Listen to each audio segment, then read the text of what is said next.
Welcome back to Kettlebells and Cocktails. I'm your host, John, back with all my friends tonight, Nikki and Dale. I'll start with Nikki. Nikki, how are you? Oof, that we don't have enough time in this episode to go No? through what life has been like lately. I know that. I know that feeling. Well, Dale brought his smart glasses to the show tonight. Ooh, He looks Right? very studious. I you like it. do. I like it too. These are my CrossFit pundit glasses. Yeah, Oh, they're good. that's right. Yeah, we're doing some punditry tonight. Is that a word? Is punditry a word? It is now. I don't know if it is or not. I have to tell you this funny story, Nikki. I found myself on Reddit over the Oh. over the weekend, and first of all, it's always a mistake. Dale, do you ever go Mhm. on Reddit ever? Like when I have very random specific things I need help with. But other than If that, I stay out of it. I if you like ever it when just wanna I get finish a TV series or a book series or something, and I need to I don't know, just vent or just be with the other people who were as obsessed as me and read the theories and whatever. That's what Reddit is good for, in my opinion. I like to go on it when I'm in a good mood and I don't wanna be, you Mm. know? Yeah, it'll do that. It'll That's do the that. perfect time to go on Reddit. You can just get pissed at people, and they're all anonymous, so people are just saying the dumbest shit, like, hand over Yeah. fist. But I went on because we did the episode with Don, and I'm like, "There's gonna be feedback in there, and Oh, you gotta take the good and the bad, right? yeah. And you can always find nuggets of truth." And sure as the world, there was a thread, and I'm reading through it, trying to, you know, understand it, and I comment. I Oh, correct yeah, that was my mistake. I mean, let's just own bro. up to it. That was my Hold first on. mistake. Hold Yeah. on. Well, someone, took one of Don's quotes and they took it out of context. So I added context, which again, huge mistake in Reddit. Don't ever add Mm-mm. context. Nobody wants Mm-mm. it. Nobody Anyways, cares. yeah, so anyway, some dude comes in and he goes, "Hey, make what's great again. You're 55 years old and calling Nikki bestie, that's just cringe." And so Oh, if I can't let that go. So I'm like, "All right, look, if you're gonna try to roast me, at least be factually accurate. I'm 53, asshole." You yeah, know? seriously.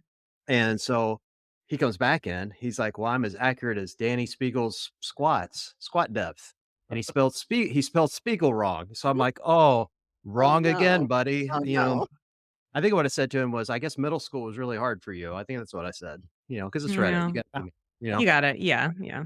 And then he comes back with, "I'm gonna come to your affiliate, go to the women's room, and take an upper decker." And I'm like, "You win. That's it. Like, you totally win." Wow, we I went know. there. I Very know, but he put Wow. yeah, to the women's room of all places. I was like, I would at I least would left it open ended. Like, guess which one it's in. You know what I mean? I know, Yeah. like, surprise me with it. Give me the old Chicago surprise. I don't know. Hmm. It was really wild. But I like anyway. that you were like, "I'll meet you where you're at, Reddit troll," with these silly internet, quips that we're throwing at one another, and he was like, "I'm gonna come and shit in your affiliate." Like, I know. "Oh, oh god. I Okay. know. Well, This is not the trolling I signed up for, sir. Sir, and I this is a at that point, I Wendy's." gave up. I'm like, "You win." That one's funny. That one made me laugh. So, But you also know. low key, like a real life threat. Now I'm not playing this game anymore. Well, I guess, except it's the women's room, and then Jen would have to deal with it. So what do I care? Well, yeah, truly in that case. Yeah, what do I Joke's on care? you. Wow, Joke's on this you. is I don't clean so that room. interesting. Yeah, it I is I bizarre. I personally am kind of a little hung up on of all things in that episode to be really tearing apart. It's us being besties, bro. That's not the first time I've heard that. Not the first time I've heard that. Listen, being cringe is a staple of my personality, so I guess. I I give guess. 0 fucks. Yeah. Bring Well, it on. I Bring on the cringe. It's literally the definition of chuggy. it is. It absolutely is. Well, I wanna give everybody some context, as to what we're gonna do tonight and why I asked Dale, because I know Dale's very popular in our community, but not everybody knows you, Dale. Not everyone. Oh, I'm well aware. Not as well as we do. Well, so I got a lot of feedback around the podcast, good, bad, and ugly. And I wanna be fair. We had Frank on a couple of weeks ago from the CF affiliate group to talk about affiliates buying back CrossFit, and then we had Don on to give kind of the counterpoint, or give the official counterpoint of it. Mhm. And then there's a lot of debate going on between the 2, and so I wanna be fair and kinda debate the 2 ourselves, like the 3 of us, talk about it. And the reason I asked Dale is Dale's an OG in the community. He's a affiliate owner. You good friends with Greg Glassman, like you know everybody, right? And so I thought, and of everyone I know, I'm like, who will be fair? Like who Hmm. will come in and not just agree with me because they like me? Who will come in and give honest opinion? And I'm like, that's Dale King. He'll do that. And Dale was nice Yeah. enough to come on. So thank Well, you, Dale. thank you. No, Appreciate my it. pleasure. Looking forward to Yeah, but you better agree with me. That's all I'm saying. It's it. No, I'm really curious to hear your thoughts on everything that's been going on, Dale, because obviously, like, to John's point, we've had sort of both extreme ends of the affiliate arguments and the community arguments on the podcast, but there's a lot of in between and there's a lot of other chatter that's been happening in the community in terms of the overall direction of CrossFit and what we want to see from leadership, what we want to see from the community, who should be in charge, like all of that kind of stuff. So I do feel like you have a solid pulse um on not only like good solid opinions based off of life experience, just given the fact that you've been in the affiliate space for so long, but also I feel like you just have a decent pulse on what the community is saying outside of just the polarizing views too. Yeah, yeah. Um, so I am curious to hear in general your thoughts on not only the people that we've had on our show, but just the Yeah. overall kind of hope for CrossFit as a company, as a brand, and as a leader in this affiliate model. Well, thank you. Yeah, it's I find myself spending way too much time listening to all this shit going on. So Yeah. I'm glad I'm glad I have an opportunity to at least express my opinion for whatever that's worth. And, yeah, I'll give you my honest take on it based upon folks I've talked to. I'm good friends with Greg. I also consider Don a friend as well. But that, and then I'll just give it to you how. Um, here's my biggest pet. One of my biggest pet peeves is people who complain and then don't offer a solution. Mm. That is the worst, especially if you're Right. growing a small business and people think they're getting favored by complaining. My immediate reaction is just like, okay, how are you going to fix it? And then it's just like, well, I didn't come in here to fix anything. I just came in here to let you know. So, depending on how we get into this, I'll give you my opinion and then hopefully just be able to offer some sort of solution, I guess. Okay. I think the crux of the first episode we did with Frank, and we tried to, we got Don's opinion on this too, but I'd be curious of yours. So when Frank came on, he makes a very strong opinion that he believes CrossFit, and he's right on this, by the way, CrossFit's financially obligated and legally responsible to their shareholders. And Don confirmed that for us, like quite literally said they're legally responsible. But he believes that to mean that private equity values profits over quality, meaning private equity is just here to flip this thing, move it on, and they'll, turn the quick buck and they don't care what wreckage they leave in the wake. That was I know it's not a direct quote, so he'll probably do another 14-minute reel railing about that. But I think I'm pretty accurate, right? So Dale, you're a business owner. You own an affiliate, a well-renowned one, and you own multiple businesses beyond that. So I guess that's my first question. As a business owner and an affiliate owner, do you believe that to be true? That private it's basically like a leverage buyout from private equity, and they want to let let the carcass rot, or is that what? Well, Well, no, like, just that they're only in it to make their profit back, period. And they don't have the benefit of the community in their foresight because that is not a part of their end game versus Don's belief, which is like, yes, and he said it to us, like, yes, we absolutely, they are owed their money. We have our legal obligations. It is what it is. But I'm trying to build the best brand, the best community, the best affiliate model. And that is the rising tide that will then get these people their financial investment and then some, and they recognize and support that. Yeah, So where do you fall yeah. in I between I those two? think I think it's just a matter of economic aligning economic interest. I don't think they're in it to burn it down and try to it's like flipping a house, right? So, um, just from what I see now, however, well, let me back up a little. It's CrossFit owned by private equity is something we're not used to. I'm not saying that's good or bad, but they have to make decisions that will run a profitable business versus under a sole proprietor like it was Greg. Right. So they're going to do things, i.e., layoffs, um, and various other things they've done that will not sit right within the community. That's just the nature of the beast, especially when it was ran under Greg. And I'm not here to debate what is better. But I just don't, from an outside perspective, I just don't think for them to run it into the ground and try to make it, they don't. It's not an A and B. They have to be able to get as many affiliates as possible in order to run a profitable company. You know what I'm saying? Yeah. Right. Um, Right. I think the question is from the community and from many affiliate owner standpoint is this company now going to be only making decisions that bring them financial gain, regardless of what it means for us or for the growth of our businesses or the growth of our community or the growth of the brand? Versus what Don basically said, which was, the affiliates and the what's best for this entire community come first because that aligns directly with brand growth overall, Mhm. which is what the end game is looking for in terms Right. of financial gain. He's like, it's one and the same. It's the same thing. And I Yeah. think, Frank's concern and the concern of many affiliate owners who are with him is like that they don't give a shit about us. They're just going to do the things that get them more money, like charging us, higher affiliate fees. Right. It's a matter of timeline, right?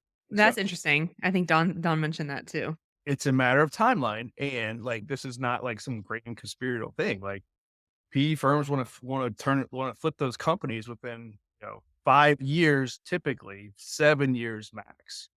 So we're coming up on the 5 year mark, like in I don't know 18 months or something like that. So you can do all those things Don wants to do if you have a longer runway. The question is from a controlling board is how long is that runway? And how long are they willing to sacrifice profit for impact to get there? Mm. I don't think that was who knows? Like I think he said 5 to 7 years. And I will say this, like I wholeheartedly believe Don is the best person to get us there if the board lets him do it. That's the thing. It's just like we don't know much about the board and we don't know their timeline. So that leads to a lot of unknowns and a lot of the majority of the growth. Well, there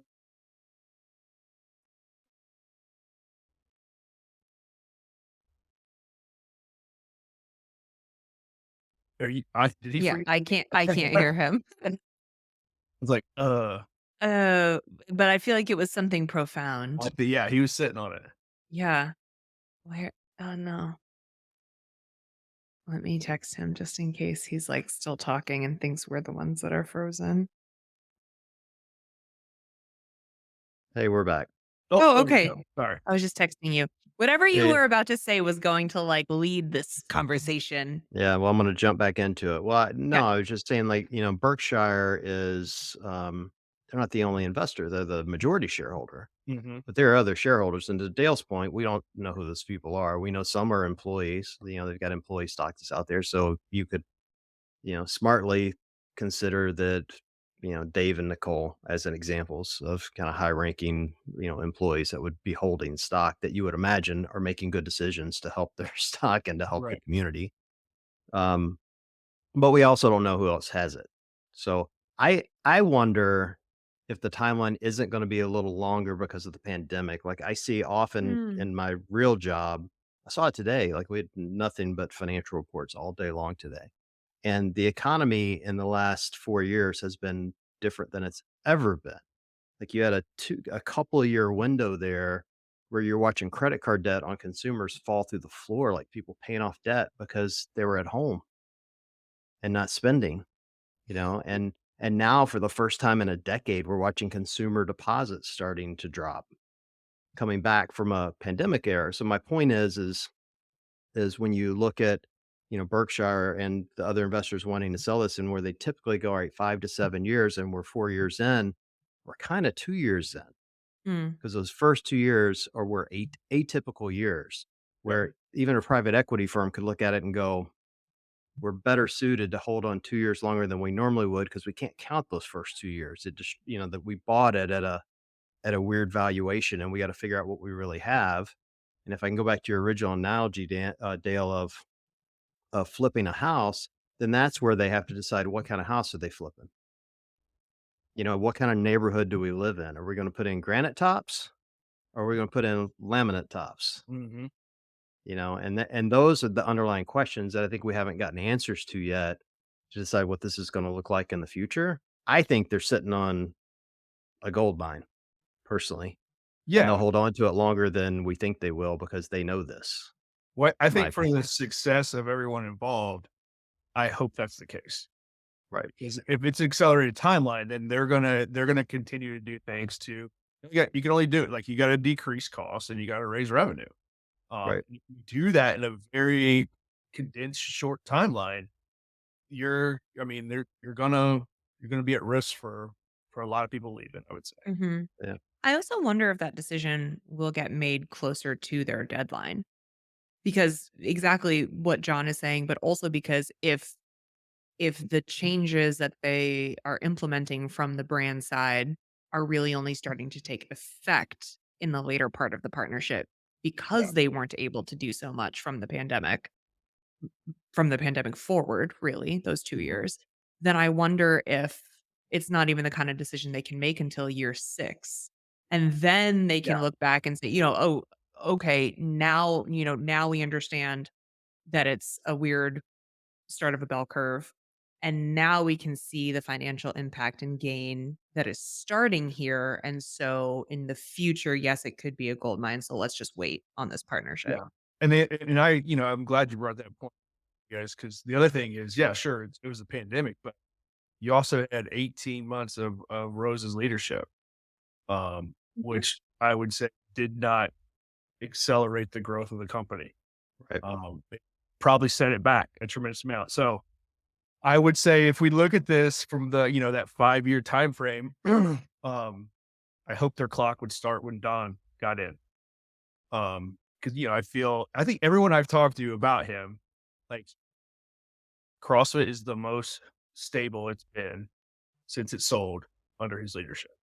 So I hope they allow him to give him as much time as needed to see if he can institute all these changes, make some return for private equity because that's why they bought the company. They didn't do it's not a kindness out of their heart thing. Yeah, of Um, course. and simultaneously thread that needle of affiliate growth, profit growth, return for private equity. It's interesting, and they're still making cuts. That's what's interesting to me. Like you mentioned that, you gotta do cuts and drive revenue, and they're still in the cutting phase. And I think we all want to be in the growth phase already. And you can look, just in this podcast, he said to us, we're about to make meaningful cuts from sport. Yeah. And this is the first time I'd heard that, so and then in that same week, we didn't talk about it with him on the show, but they did some cuts on the marketing side. They laid some people off. And so I think that's, signifying that they don't really yet know what they have. They know they can need to continue to save money, but they haven't realized the benefits of those cuts yet. Like they moved the games to Fort Worth, they broke off all the, subsets of the games to other cities, and they're funneling them off to other competitions, which will save them a lot of money. But those competitions have not happened yet. Right. Mhm. People have to show up and buy the tickets. So they don't know what they have yet until they have it. The open hasn't even happened yet, so Yeah. they don't know what they have until they have it. And I think we'll know 12 months from now Yeah. whether this is gonna work or not. Yeah. Right. I mean, they're working off of projections. And it did sound also like they're parallel pathing some growth initiatives with this cutting phase.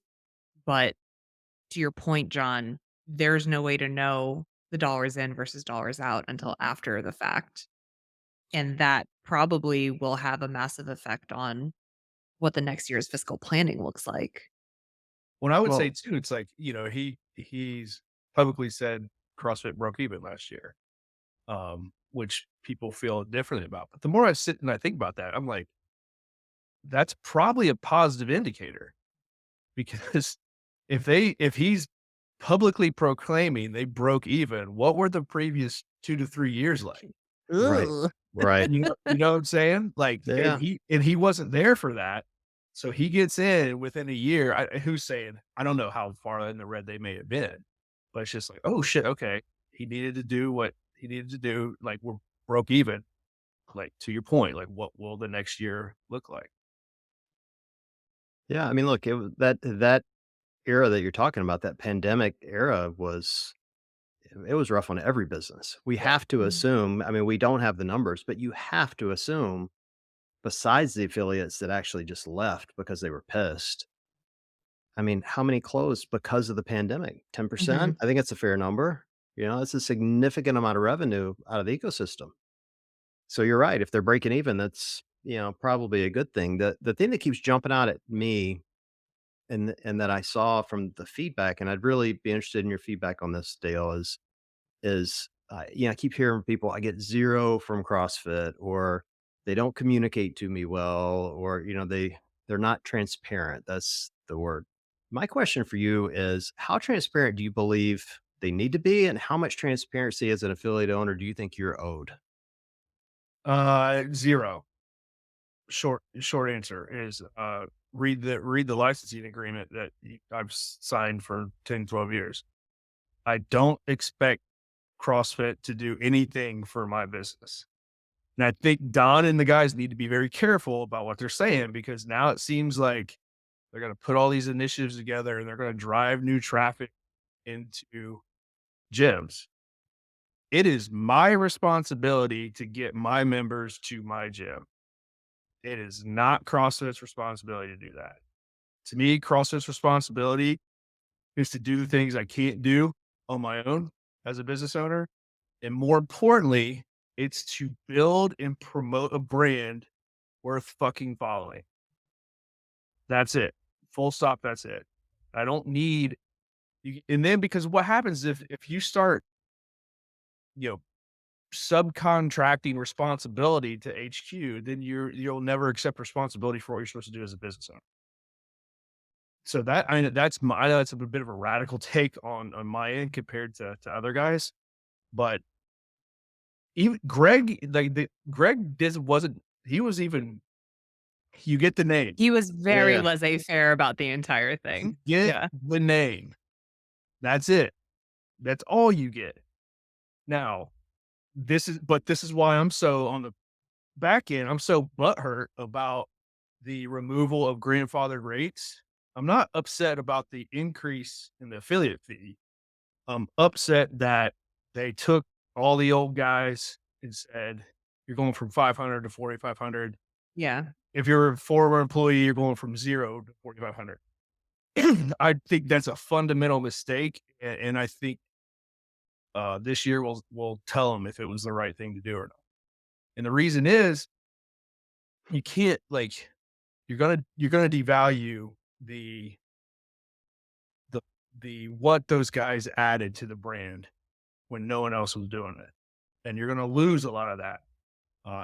He probably doesn't like me saying his name, but there's a great guy, Tim Chan. So Tim Chan's out Yep.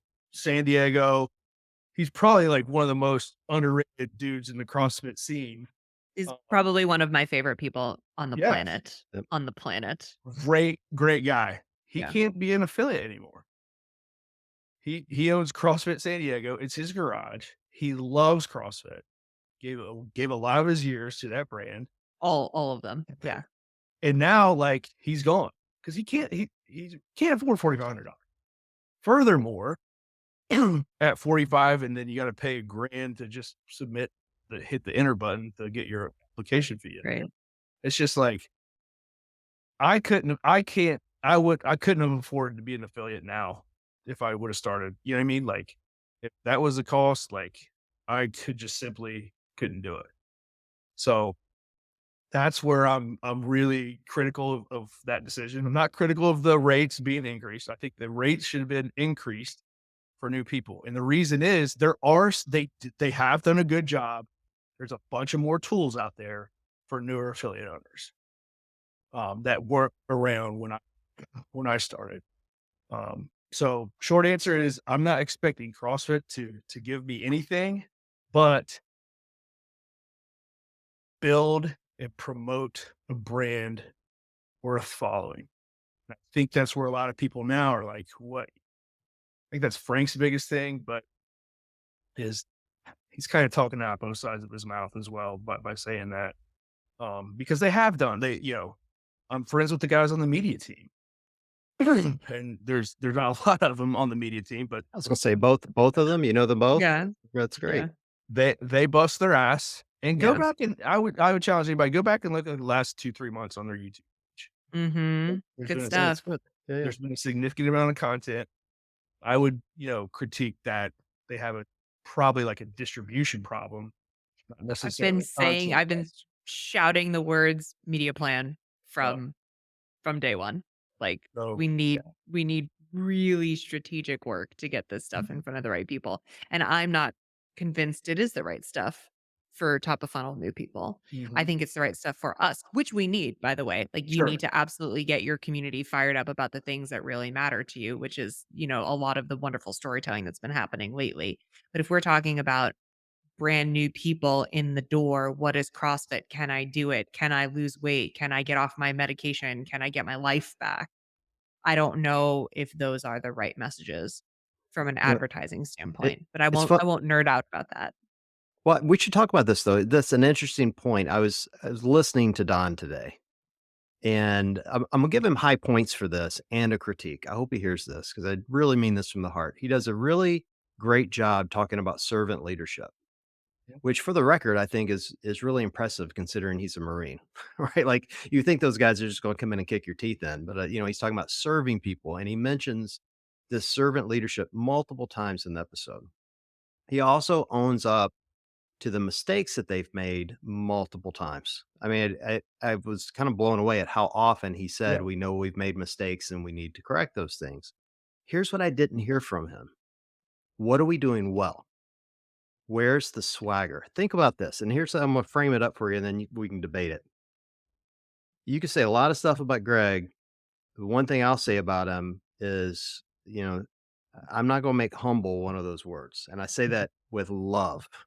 And the reason I say that is because we call the CrossFit Games the competition to find the fittest on earth, which is the most braggadocious comment you could ever come up with. We're going to find the fittest on earth. Now, I think it's kind of a bullshit statement personally, but it's awesome. Mhm. It makes me want to go out and go, I do CrossFit. I compete against the fittest on earth. Where's the swagger for the people we're trying to get into the affiliates? Yep. Right? Like in the old days, and I'm not sure I want us going back to this exactly, but when we started, it was this is the hardest thing you're ever going to do. And there we took, like I personally took a lot of pride in I'm doing something really hard. I'm not doing it at the level of the games athlete, but what I'm doing is challenging myself. And I was proud of that. And that's what I don't feel like I hear from them right now to get people in the door is that you're going to do something you're proud of. Mm. That makes sense? So I disagree to a point because I did hear Don talking a lot about trying to tell stories about CrossFit rather affecting people's lives, like really impactful shit about CrossFit as you age and getting like populations in the door where we are going to literally change people's lives and their entire perspectives on what life is. And I to me that's a swagger without necessarily being braggadocious. But I don't envy Don, and I said this on the show because I don't think that he can step into a role and step onto a podcast like ours where we're like, "Hey, like there's a lot of shit going on that you fucked up. Like how are you fixing it?" And I don't know if he could really come out here and be like, and by the way, like here's an attitude that is going to push all that aside, like, I don't actually give a shit about it because here's what we're doing well. Do you know what I mean? Like, he's kind of in this role right now where he's answering to a lot, and I think he's trying to be as transparent as possible while still being in that C-suite role, and I just don't know if I don't know if it would ruffle too many feathers to come out and have a little bit more of a Well, my different point attitude. is like, I I don't heard him know. say that stuff too, but what I keep hearing him say is, "We're talking about this, and we're talking about that, and we're thinking about doing this for seniors, and we're thinking about Mhm. doing this for people that are 50." What I haven't heard yet is, "Here's the five-year plan of exactly what we're gonna do. Here's what the marketing strategy sounds like. Here are the exact people we're going after." Right? Well, And attacking it with the kinda swagger that CrossFitters carry. Like, think of Yeah. the people in your gym that just walk in the Mhm. door and take their shirt off as soon as they walk in the door. Like, that's the kinda swagger I'm talking about. Like, Yeah. the confidence that what we have is life-changing, and I have to give it to you because I know it will fix your problems. And that's what I don't feel like I don't know that's coming because they haven't told me specifically what that's gonna look like. Yeah, I agree with you. In a way, I feel a lot of it's kinda gone from punk rock to yacht rock. It's the the tone isn't there. The stories and the messages are there, but we are lacking a specific tone that attracts it attracted me. And, I had this conversation with Keith Knapp, RIP, but it was just like Too soon for that joke. I had this Love you, conversation with Keith. Keith Knapp, and I was just like, "Who are you guys talking to?" And I know like, "Who are you talking to?" And because you wouldn't attract me 12 years ago. right. And I'm not So saying I don't need to be the target demo here, but if you got it goes to a much bigger question is who is CrossFit's customer? well, and that this is something that I had mentioned on the show, and again, I won't nerd out too hard because this is what I actually do for a living. But pitch testing and figuring out what messages are resonating in what demos, in what markets, on what channels. That's what a really sophisticated and strategic media plan would do for the brand. Because just because you haven't heard it doesn't mean that it's not being put out there to a specific target, to whatever. Like, none of us within the community should be hearing those messages trying to get new people in. Otherwise, CrossFit is wasting its money. Do you know what I mean? Those messages should be specifically going to new people and we should be funneled out. So, and all those messages should be out there. The crazy my shirt is off and I spilled chalk everywhere and you need to come to this gym right now. Like, that message should be out there and we should test it against some folks and see if it works. And uh really high level athletes and clips from the games and old people lifting jugs of water and incredible stories of life transformation. All of those potential marketing messages need to be put out there to brand new audiences to see what resonates and how and with who. And then once we figure that out, then we should make more of them or put more money toward the right demos, et cetera, et cetera. So, but we shouldn't necessarily be seeing them. Otherwise, CrossFit is wasting valuable acquisition dollars on folks who are already down funnel.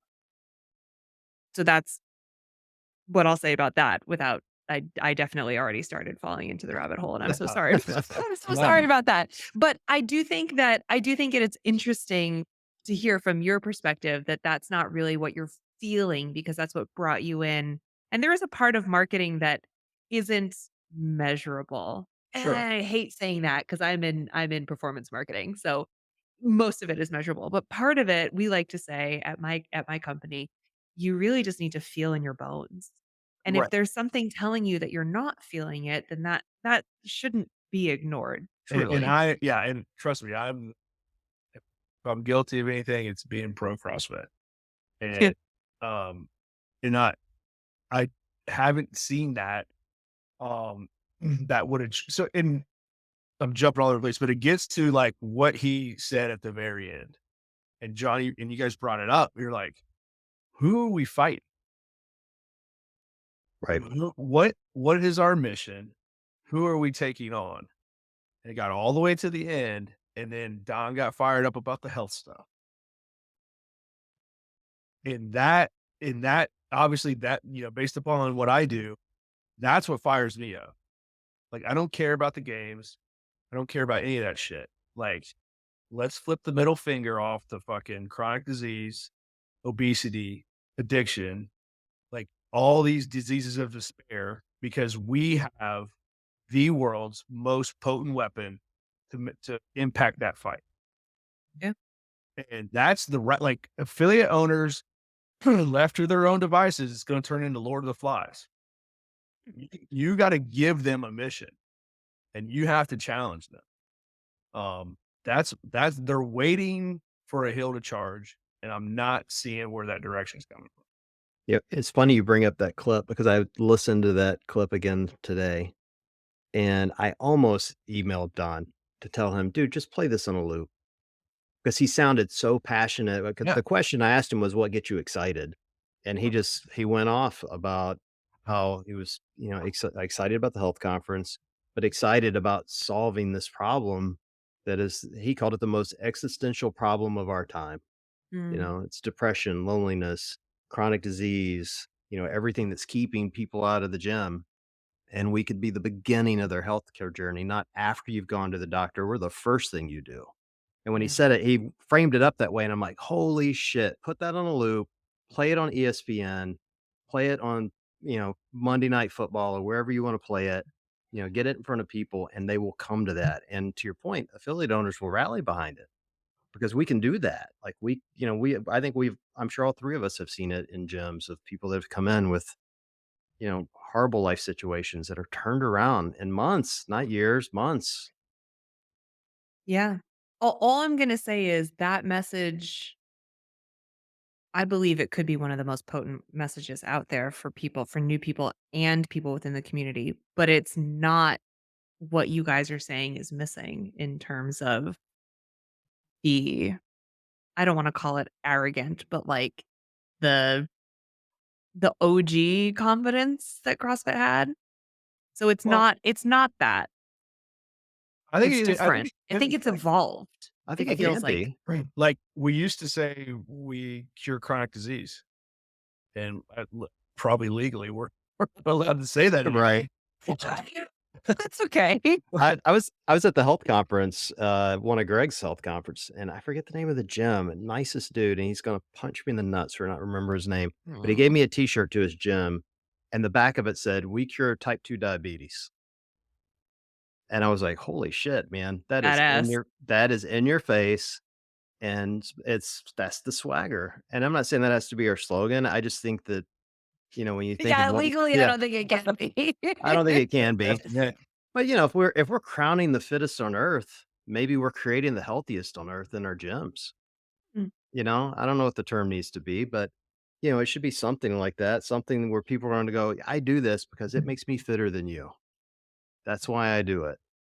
And I'll be honest, like, I have a little swagger at work because I'm usually the fittest guy in the room. Now hell yeah. that's not saying much against normal America. Like if a room of CrossFitters, I would not be. But in a corporate banking world, you absolutely, all of us would be.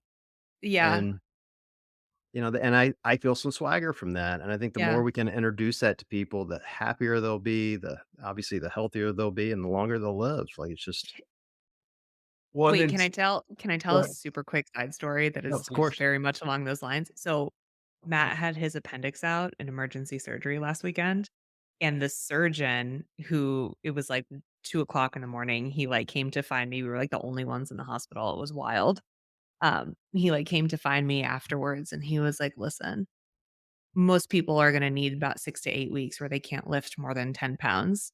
And he was like, "With the case of your husband, with somebody so fit, I seriously doubt it's gonna take him nearly that long. He's just going to have to understand how and when he braces his core and avoid that because you don't wanna, like, give yourself a hernia while your abdominal wall is healing." I mean, he was like, "He's gonna be able to lift stuff with his arms, with his legs, without necessarily engaging his core, and he'll, hopefully be able to help you with your toddlers." I think she was trying to say, or he just looked right. at me and it was like, "Oh my god, you're so pregnant. I'm so sorry. Your husband can't help you around the house for the next 8 weeks." But the way that he said it, I was like, "Oh, you don't usually operate on people who look like that. Yeah. Got it. Like, I wonder if he got in there for that laparoscopic surgery and was like, "There's no subcutaneous fat here. We're gonna have to, like, literally blow up this man's muscle wall to get into his belly, and that we don't normally do that." So, it was just really interesting because, to your point, John, like, we're not games athletes, but in the real world, for him to come to me and be like, "With somebody he was so fit, I couldn't even get into his abs were so rock hard, I couldn't even slice Right. into whatever," I was like, "Dang, I'm gonna tell him that when he wakes up, and he's gonna feel really good about himself." Ah, and he should. For the record, Absolutely. he still can't help me around the house, which is a Well, giant pain in the ass this week, but hopefully just it gets better. tell him the surgeon said you're really fit. You need to get up, honey, to get to work. Yeah, right, So, yeah.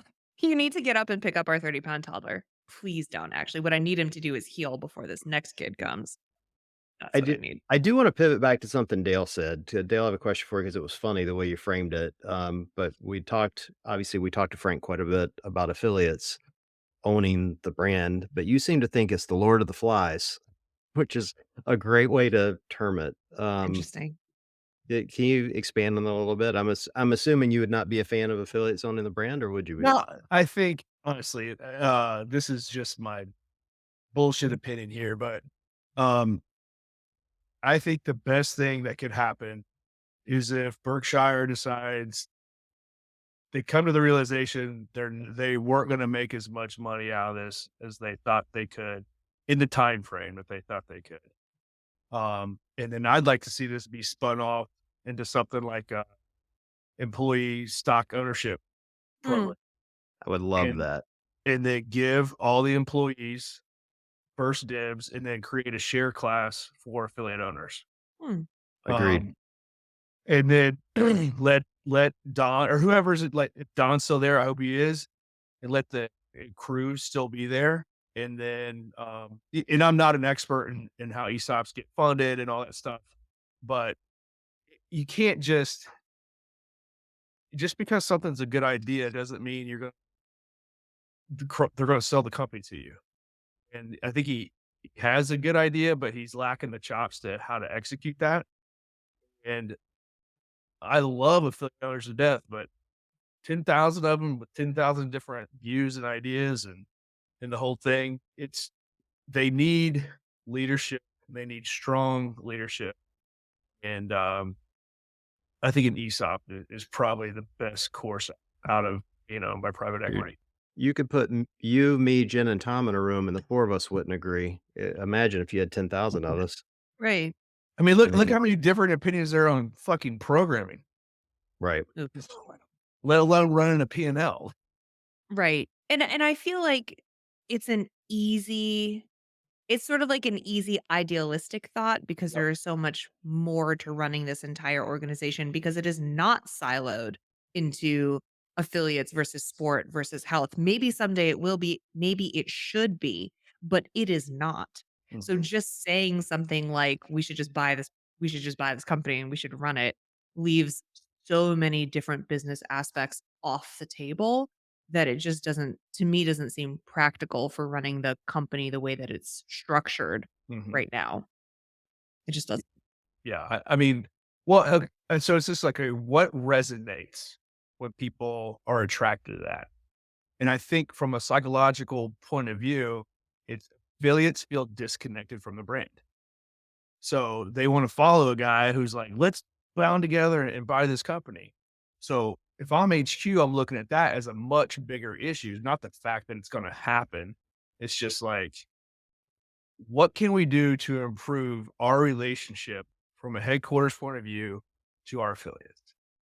I And think that's the real answer or the real question that needs to be answered. I Mm, think I hope again, I hope Don listens to this, and maybe they're already planning this, but I swear to God, I think your idea of an employee stock plan is brilliant, and here's why. One of the fundamental problems with CrossFit is they have no quality control, none. Mm, And to your point earlier, you don't want them to, right? Most affiliate owners don't. Like you're like, hey, give me the name, get the hell out of my way. Let me do my thing. And Don said it on our show. Most affiliates are run brilliantly, but there's always one down the street that isn't, right? mm, and that hurts the whole bunch because you get an inconsistent experience when you go in. You start selling stock to affiliate owners, maybe, just maybe, those that aren't running a great shop will go, I could help my own financial well-being if maybe I clean the floors a little more often. Or maybe we start doing warm-ups every single time, right? Or do you just have more ownership when you actually own part of the company? And Yep. you see that in corporate business, like the employees that are buying employee stock, they work harder, they're happier, they are more dedicated, they, get better reviews, they're just better performers because they're invested in the company, Yep. Mm, you know? And so I do think it could absolutely help. Will it fix all the problems? No, but it will give you more quality control because you can give a discount for that stock. That's the whole point. If you say, all right, our stock's trading at $50 a share, but affiliate owners, we're going to sell it to you for 40. right. It's a good deal for them. I have a question, just going back to the last thing you said, Dale, about how the greater issue is what is sort of like the benefit of being a quote unquote ownership group if you're affiliates? Like what is the real issue? Like what is the feeling that you're missing right now? And how do we address that? And you said, how does the brand sort of like build these better relationships with affiliates? How do you think they do that without necessarily providing for them? Because you said you don't expect them to provide anything for you. So how do they reach out to you and say, "Hey, I'm here for you, but I'm not gonna really do anything for you." Well, I think we think outside the box and create opportunities for revenue share. So, Mm, it's funny how they told us our dues haven't gone up in 11, 12 years. Well, neither has the ticket to the CrossFit Open either, but that stayed the same. mhm, Right. So something as simple as make it $25 and then kick $5 back to all the affiliates for their signups. And then you don't even need to write them a check. You just take it off of their dues for the next year. So that's an opportunity to be economically motivated to work towards a common goal. It's just interesting. something as simple as that. Or instead of whatever raising your dues to 1,500 bucks, I would have liked to see like an opt-in to a scholarship program. So because we know an issue is to do CrossFit, you got to afford it. Mhm. There's a lot of people. Yeah, yeah. John's been down to where I live, baby. It's we ain't tech millionaires where I'm from. So I would like to see like, hey, you can either opt in to pay this $1,500 extra, or go give 3 scholarship members per year and document their process, document their success, and then turn that into media that we can all use. Mm, It's stuff like that that now we can go back to the private equity thing. Like private equity is probably not gonna like that because they're not gonna see the revenue from that right away. But let's just think of ways to work together and grow the pie. Like don't just call us stakeholders, like actually let us work together to where we can increase both of our bottom lines together. those are both really great ideas. I love Well, those ideas. I think you're really spot on to something here, Dale. When you think of, what does CrossFit give us? I think there are a lot of affiliate owners like yourself that have been around for a long time and you don't need a lot. But the new guys coming in do need a lot. And the one thing they need more than anything else is education, Mm, continuing education, level 2, level 3. Now they have to get the 2, but there's plenty more they can get to grow their business. And there are a lot of ways to incent that outside of charging them for that education. And I know that's part of their revenue line, like they make revenue for the education. But to your point, if you said, all right, for the open, if your affiliate enrolls 50 people into the open, we'll give you a level 3, Mm, right. right? Like who wouldn't want to then as an affiliate owner, I'm going to be grabbing everybody that walks in the Yep. door on Saturday and going, are you signed up for the open? Go sign up for the open. It's only $20, knowing that's going to get me as the affiliate owner this education that I want for myself or for one of mhm. my My coaches. staff. It's a no brainer. Cool idea too. I like that. Yeah, I mean, and like this is just me. I haven't even had a beer yet. Like 4 beers down the road. Like what else could we? What else? Ooh, I that's know, the right? next episode. Let's do that. I'm here for it. Dale and I have had a couple of drinks together before, Nikki, and we solve a lot of the world's problems when we're Facts. drinking together. Listen, A dudes, lot of give them. me 8 weeks and I am down. We I will am not so down. we could not have a recording device around when we're solving these problems because a lot of things get said that should not get said at the same That's time. true. To the cut, yeah. It's definitely in a safe space. Yeah, that's true. Listen, I will say that I understand. So I'm with you, Dale, in that for the most part, like in the affiliate model, I wouldn't expect much just based off the fact that you can run your affiliate the way that you want and that true laissez-faire business model is less involved. But to John's point, newer gyms have a lot more competition. The Mhm. landscape is very different than it was a decade ago. And I understand saying, if you're raising my fee, what am I getting out of it? So I really do understand the argument that there are some fundamental things within the brand that need to change in order to better support the affiliate model as a whole, as opposed to saying like, Dale, here's 3 new members for your gym in your area today. Like I get it. It's not going to happen. Mm.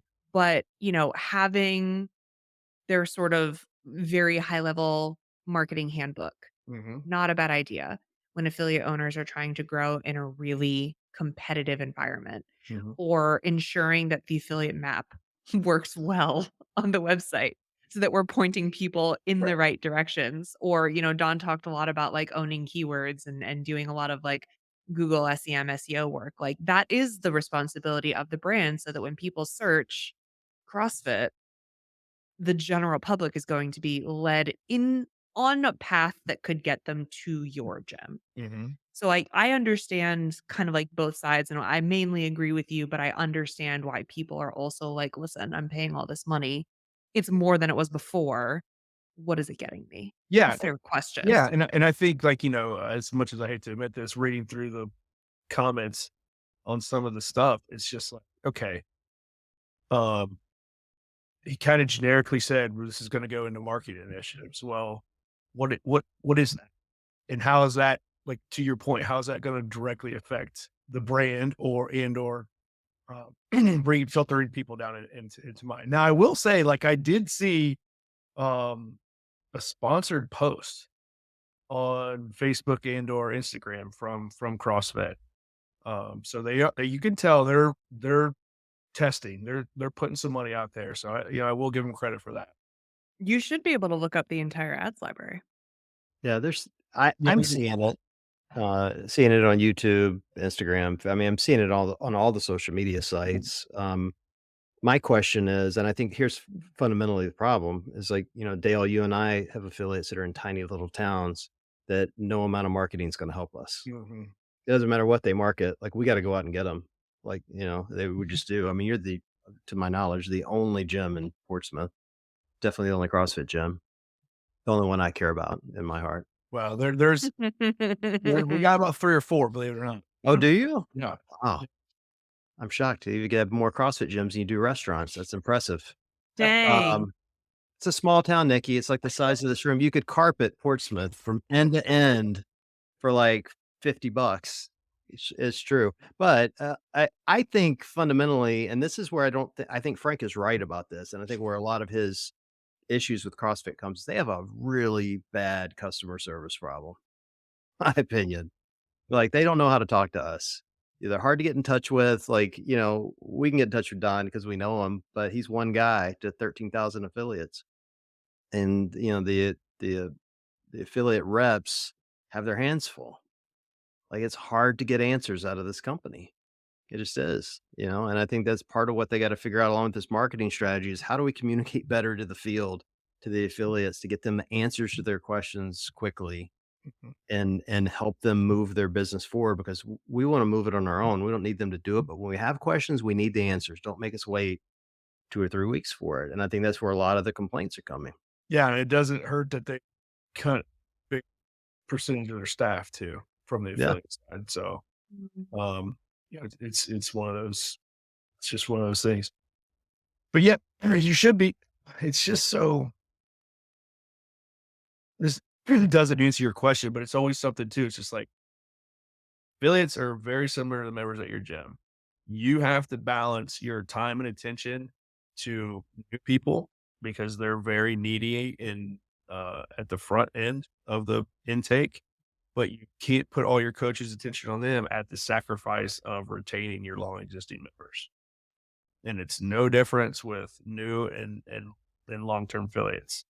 I bet you if it's a new affiliate wanting to apply, I'd say that email gets answered pretty quick ver Yeah, yeah. versus versus a 3 or 4-year affiliate raising a question. So that's definitely an area for them to improve. Yeah, he said it. I wish I this is the problem listening back to episodes. I'm like, "Damn it, why didn't I ask a follow-up question?" Mhm. At some point, he said something about retention numbers, and I should have asked him what they were. Meaning, like, they raised the rates, and they knew when they raise the rates, you're gonna lose. There's some Yeah. attrition that's going to happen when you raise rates, and they had a number projected, and I should ask him what that projected number was. And when you raise it again, because guess what? You're gonna raise it again. It's gonna Mhm. happen. What's your next projection? And what's your max projection? What's the cap? At what point are you done raising rates because you know you'll lose more than it's worth? They've Yeah. projected all that out. I'll bet you Well, any amount of money you yeah. wanna put on the table. I'd be curious Mhm. as to what it is, and to Dale's point, you have then if you know what those numbers are, you have to start allocating resources toward those affiliates that are at risk, the ones that you think might attrite because you're about to raise their rate. You have to provide them something to give them a reason to stay. Yeah, or like, maybe they don't care. Like Maybe. if you're a financially struggling affiliate, maybe you don't fit into this new model anymore. I mean, this is just I'm making things up here, but um, it- maybe they're setting the conditions for only the bigger, well-established, larger member gyms to succeed. I Um, don't know, that would kinda go directly against the whole PE just wants their return argument because realistically, they would want as many gyms paying the affiliate fee month over month regardless of how well they're doing. Actually, it wouldn't, because because think about it. If you raise the rates, they just raised them $1,500, right? Mhm. So the the gyms that are gonna leave because of that, I'm sure there are some great gyms that leave, but by and large, they're not the gyms they wanna keep. I know it's Why? a Because they're the mass gyms that can't afford the rate? they're the ones that don't have the best quality control, typically. Again, like well-run gyms. let's call them hobby gyms or Yeah, yeah. Yeah, 1,500 bucks, like, Scranton Falls CrossFit's well run. We didn't Yeah, blink at the 1,500 sure. bucks, right? We didn't love it. Who does? That's a couple of assault bikes. Right. But at the same time, it did not cripple us. But there are gyms out there, I'm positive that crippled, that Mm. they can't afford to do it. And guess what? They weren't gonna survive anyway, more than likely. They were on life support. They just pulled the plug. And they kind of need to do that because when they raise the rate, when that gym goes under, it didn't really hurt CrossFit Inc. because they've already raised the revenue. Everybody else paid for that gym to leave. They're just trying to figure out how do we get to the strongest, best gym so we have the best quality control, best product possible at the most revenue. So when we are ready to sell it, we're selling a great quality product. So that's the balance of going, it feels a little shitty, but you're also creating the best quality product you can, which you could argue fits into the CrossFit model because that's what we're trying to do every single day in the Mm. gym is be the best Mhm. version of ourselves. Right. And yeah. that to me lends itself more to Don's overarching argument of building the best brand and doing the best things for the affiliates and the members and the everyone, and that being the rising tide that also includes generating the most revenue at the best sort of like internal rates. It does suck though, because the one thing that Frank said that he's 100% right on, and Dale, you said it too, corporations don't give a rat's ass about you. They Right. don't. I don't care what corporation it is. They don't. They're designed that way. They're supposed to be designed that way. It's just the nature of the beast. And because of that, you are gonna lose the Tim Chans of the world, who we all 3 of us love, and the Keith Knapp Mhm. world, who all 3 of us love, and we can name dozens more, that get caught in the wreckage of this, changing of the guard. It sucks, but it's part of the deal. Yeah, and like I would just push back on the well-run part. I guess it just depends on your definition. There's a lot of guys who run gyms out of a passion project. Sure. Yeah, Because yeah, yeah. they're the only one around in their small little town in Iowa somewhere. Right. Um, will that gym necessarily fold? Probably not. They're just gonna be a CrossFit gym, Mm, which to me, like, and that kinda goes back to what you were saying, Nikki. It's just like, yeah. I think that sucks. I think that like, there's a way more underserved communities than there are CrossFit and well-run CrossFit gyms in nice suburban neighborhoods. And we need it, and there should be a way for that message to still spread and that barrier to be low to get the methodology out there. The Under private equity, probably not. I mean, that's just the nature of the beast. Well, you said at the top of this episode though, it's just a different business model. Yeah. So I don't, and I hope no one took offense by me saying, poorly run business or how No, no, I this. don't. I'm just pointing it out. Like, Yeah, yeah. Because I agree with you. Like, and I've been to those gyms you're talking about, and I hate to see them go, but it not that different than a Greg who would quite literally let me come to Portsmouth and open a gym right yeah, across the street from you if I wanted to. yep, Right? Like the fact that there's more than one in Portsmouth blows my mind. And that's a perfect example of, no one at CrossFit going, "Hey, how big is this town? How many coffee shops do they have? Oh, one? Maybe we shouldn't have more CrossFit gyms than we have coffee shops." yeah. You know, Or okay, I'll give you a real world example of that. Is um for 2 years I ran a gym and we weren't an affiliate because we couldn't afford it. Just flat out. Now we didn't call ourselves one, but finally I you know figured it out and started having revenue come in. Definitely would have never happened if the rates were 4,500. Mhm. Definitely. Or it would have extended that a long time. Because of that, those other 3 or 4 gyms, and this is gonna sound very arrogant, but they all came from my gym, right? Because I was willing to take that risk at that point in time. And now they 3 or 4 other ones, they all came from here and they all have their own little communities and it's more people doing CrossFit. Um, that under this new rate probably would have never happened. And I can count at least 30 plus people from my town that have gotten their level ones Mm. that came from one little spot. So it's just like short term profits, whether we're calling 3 to 5 to 7 years, probably can't see that over a 10-year time frame. So okay.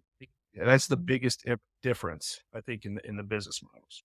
Yeah, and that also goes directly back to your point about not being the greatest decision to no longer grandfather in the really original affiliates because you just don't you just don't crumble your own foundation, right? Like you don't burn the bottom of your pyramid. Um, there is something truly to be said about the people who took a risk on this entire model when it first began. And I feel the same way about affiliates who grandfather in original members, founding members. Um, I just think it speaks volumes to setting up the actual community and the actual relationships that will Yeah. sustain the And business. look, I'm not going to come on here and be hypocritical. We grandfather our people in it.